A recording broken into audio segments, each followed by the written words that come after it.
In today's lecture, we are going to know about what is the meaning of functional groups and why are they so important. So in organic chemistry, we talk about lots of functional groups. What is actually a functional group?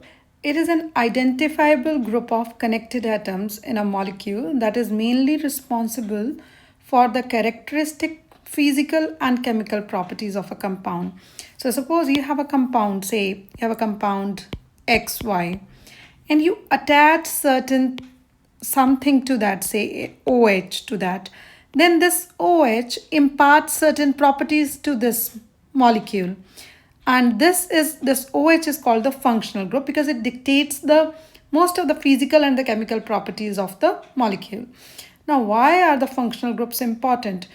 We know that we have like billions of organic compounds, like huge number of organic compounds are there, and it's impossible to remember the physical and the chemical properties of each one of them, like how would they behave when they will react with something else. Now there, if you know about the functional group, you can to a certain extent predict the physical and the chemical properties of the compound. That's why these functional groups are very much important. So we'll start with the simplest one, which you already know. They are the hydrocarbons. Hydrocarbons are basically the compounds of carbon and hydrogen. Compounds of carbon and hydrogen, they are called hydrocarbons. They are of two types: saturated hydrocarbons and unsaturated hydrocarbons.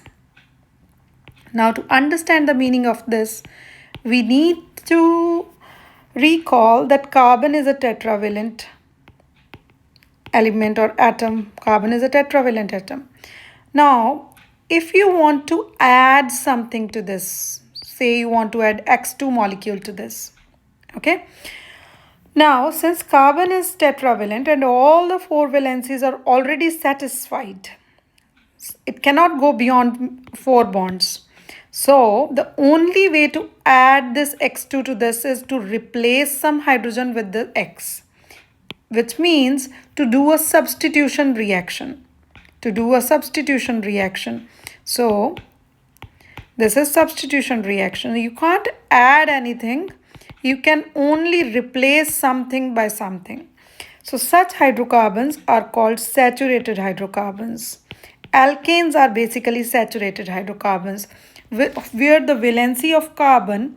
Why I'm talking about carbon? Because I'm talking about the organic compounds. So organic chemistry is basically the chemistry of carbon and hydrogen, right? So alkanes, they belong to the category of saturated hydrocarbons. And what about the unsaturated hydrocarbons? Unsaturated are alkenes, alkynes, and arenes. I'll devote a separate video on arenes. Let's talk about alkenes. Alkenes is when you have a double bond between two carbons, right? Like this molecule. The name of this molecule is ethene,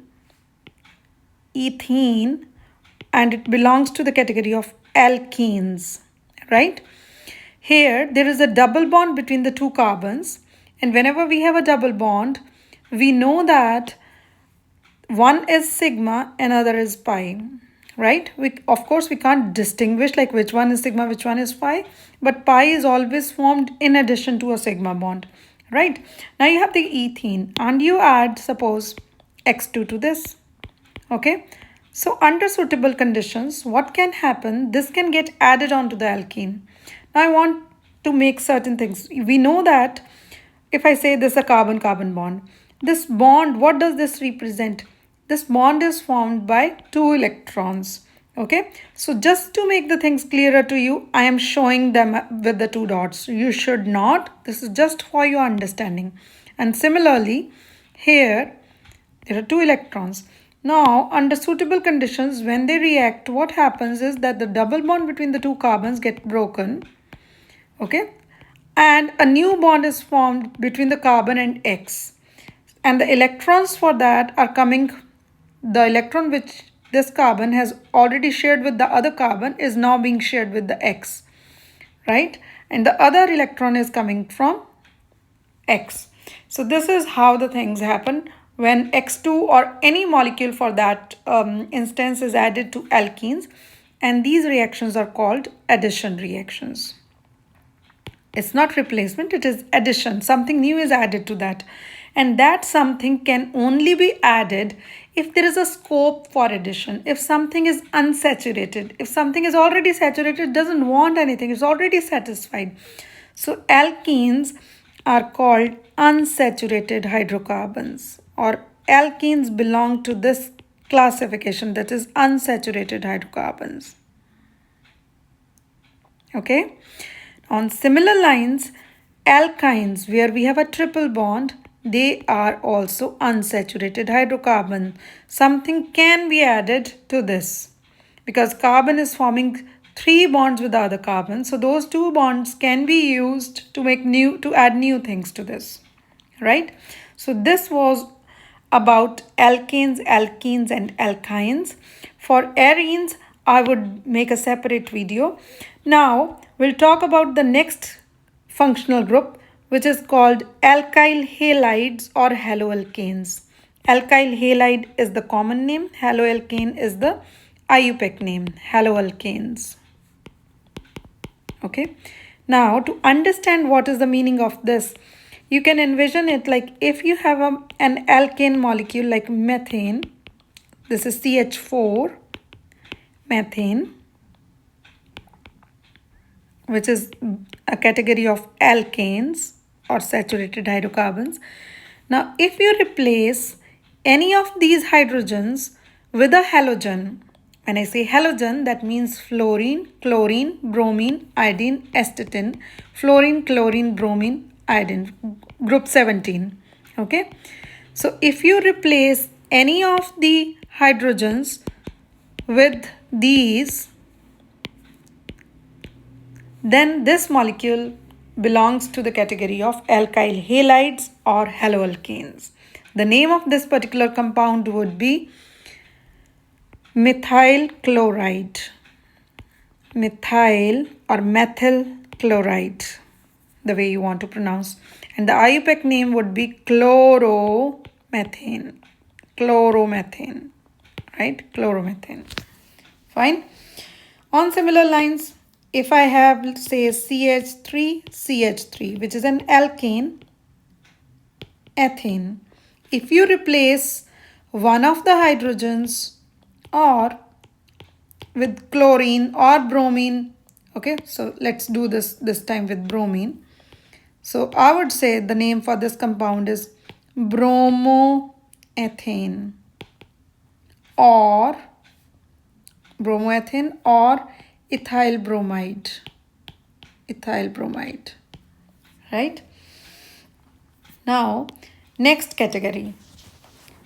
You can do the nomenclature for this, but this video is mainly focused on introducing the functional groups, not on the the rules for the nomenclature and all that. So next category is alcohols or alkenols. Alcohols, right? So again, you have this molecule which is called methane. Okay, you replace a hydrogen with a group which is OH. OH is called hydroxyl group. Hydroxyl group, right? If you replace any hydrogen with OH, then the molecule is no longer an alkane, it's an alcohol. So this was methane, and for alcohols we use the suffix ol. This is the suffix. Okay, so this is methanol. Methanol. On similar lines, we have, say, ethane, and I replace one hydrogen with OH, it becomes ethanol or ethyl alcohol, common name, ethyl alcohol, right? So if I have this CH3, CH2, CH3, the name for this alkane is propane, because for 3 carbons we use the prefix prop, and since it is an alkane we use the suffix ane, right? Now if I replace that hydrogen with OH, okay, then this is named as So we number that 1, 2, 3. We number the carbon chain in a way so that the carbon bearing the functional group, which is OH in this case, it should get the least number. So the name for this compound is 1-propanol or propane 1-ol, 1-propanol, right? If I replace the second number carbon with the hydrogen from the second carbon with OH, then the name for this compound would be 2-propanol, 2-propanol. Got it? So this was about alcohols. Another functional group which we are going to do today is ethers. Ethers. Ethers are when you have a functional group like this. COC. Two carbons are connected with oxygen. Of course, carbon is going to be a tetravalent one. That's all obvious. Okay. So if I have, say, CH3, OCH3. This is an ether. In the expanded form, I can write it like CH3, oxygen, CH3, right? So these are called ethers. The name for this one is dimethyl ether, right? If I have this CH2, CH3, which can also be written as CH3OC2H5 because C2H5 is ethyl. So this is ethyl methyl or ethyl methyl ether. Ethyl methyl ether or ethyl methyl ether. Got it? Now coming to the other category, which is amines. Amines. Amines are basically the derivatives of ammonia. They are derivatives of ammonia. Derivatives of ammonia. What is ammonia? Ammonia is this molecule. This is ammonia.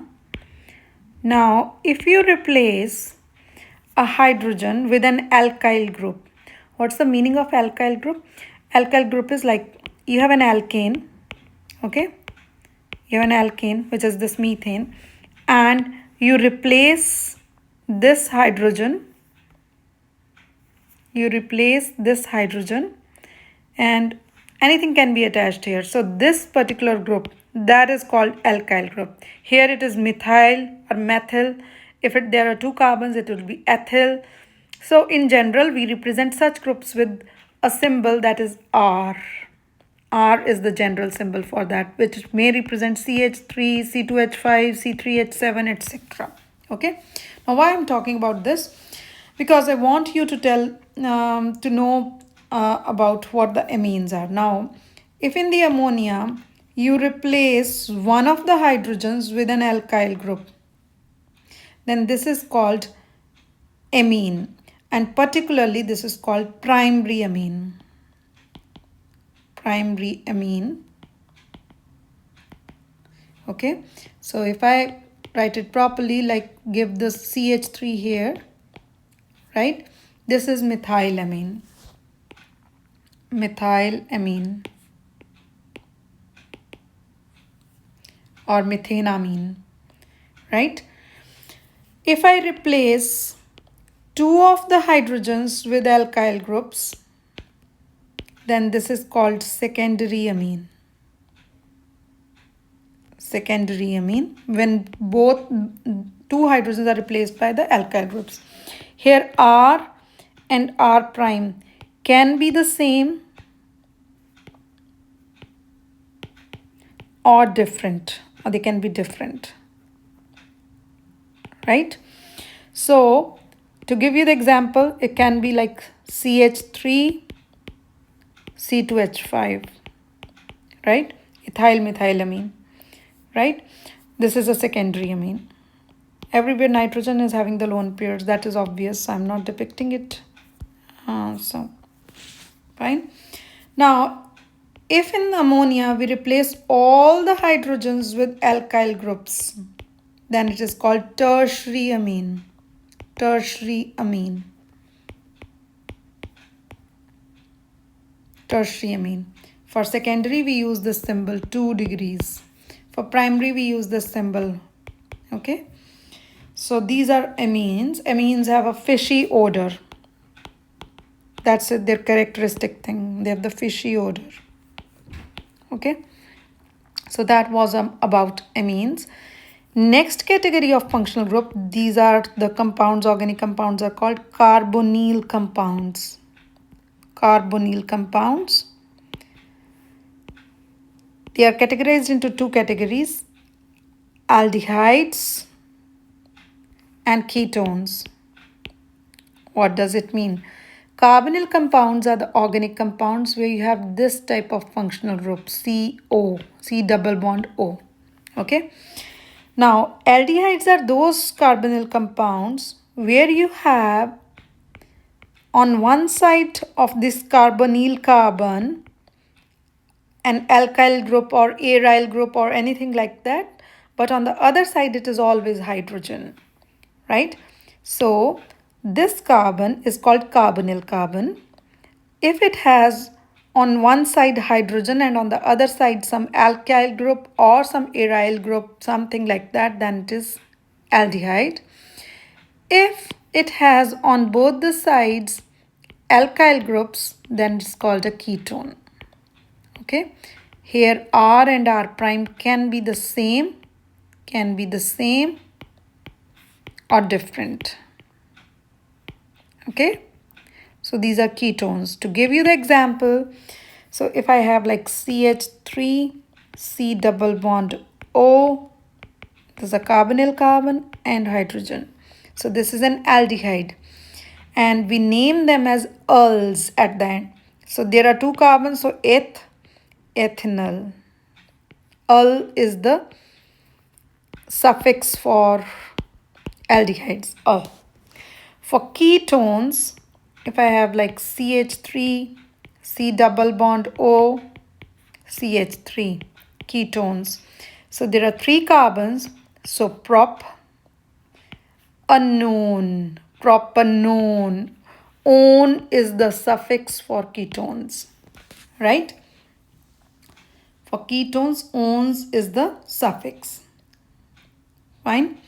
Now next is carboxylic acids, and that we will discuss. Okay, we can continue with that. Carboxylic acids and their derivatives.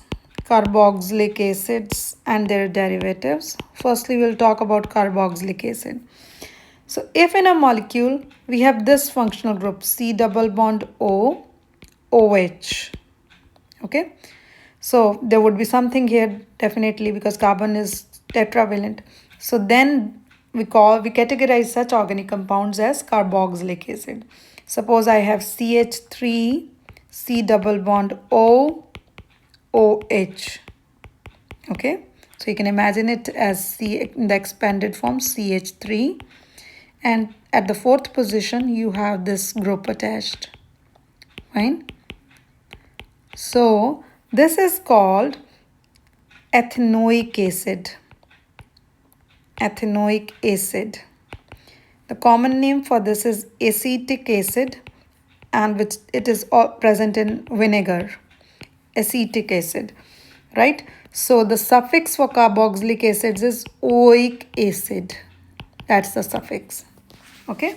Similarly, you can have this one HC double bond O. This is the simplest carboxylic acid, which is called methanoic acid.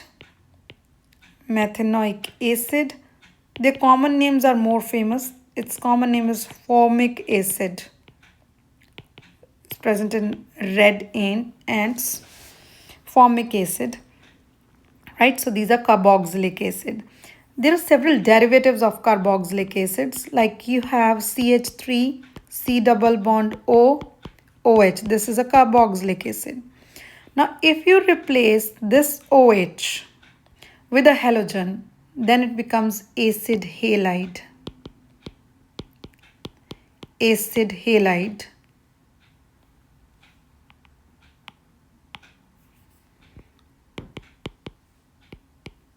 Okay, with any halogen, if you replace this is acid halide. If you replace this, so you're replacing OH and adding halogen to that. Okay, if you replace this with an NH2 group, then it is called amide.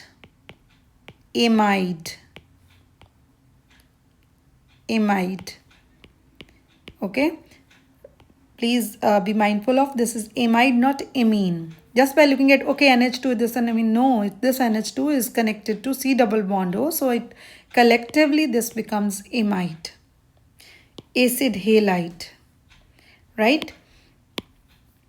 And then if you replace this with an alkoxy group, alkoxy is OR, okay, then it is called ester.